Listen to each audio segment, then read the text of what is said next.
So, I want to preface this video by saying two things. One, I record an audio a week early, so I just watched the season finale of the show we're about to talk about, and that's why I'm super excited. Two, this episode number 5, by the way, is a two-parter because this week is a review and next week is a secret.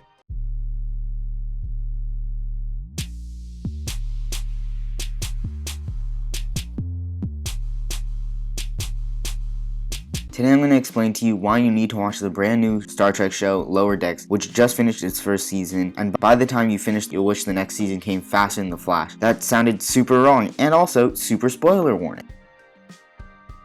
To anyone that's watched the promo or the trailer stuff from the show, it should be obvious that it's comedy, and it definitely delivers, but it also should be obvious that it's not your usual Star Trek show, and that's totally okay.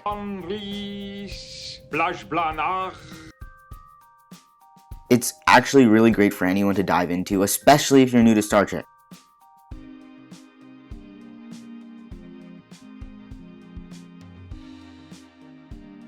For example, here's a scale. My father is a huge Trekkie, and my sister is not really. I myself am kind of in the middle, but as a whole we all really enjoyed this show. So it's great for anyone, newbies, normies, and old-fashioned Trek fans.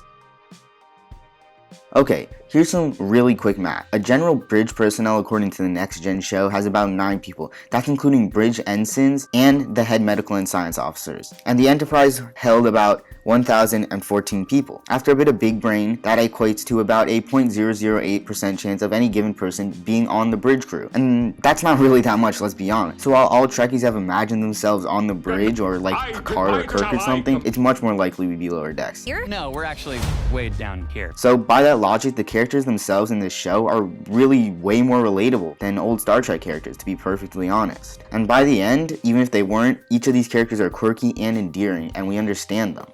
A Suffer Boiler, he's kind of a donkey. The show is crazy fast, like Wally West level, and that's actually good. It makes the show super rewatchable, and no joke, I've watched the first episode 3 times because I had to rewatch it with every member of my family, and every time you'll catch brand new jokes and references. There we go. But unfortunately, that also consists of the show's only flaw. It's too damn fast. Some of the emotional beats from the final episode especially, because that's the one that's most fresh in my mind, just don't land in our tiny little human brains if they aren't given time to process it. I think the show deserves about a B+ on my personal scale, but its heart is really obvious and it's easy to tell the creator loves Star Trek, maybe even a little too much. In my opinion, this show is just super worth watching if you got CBS for no other reason than Star Trek, because let's be honest, there's nothing else on there.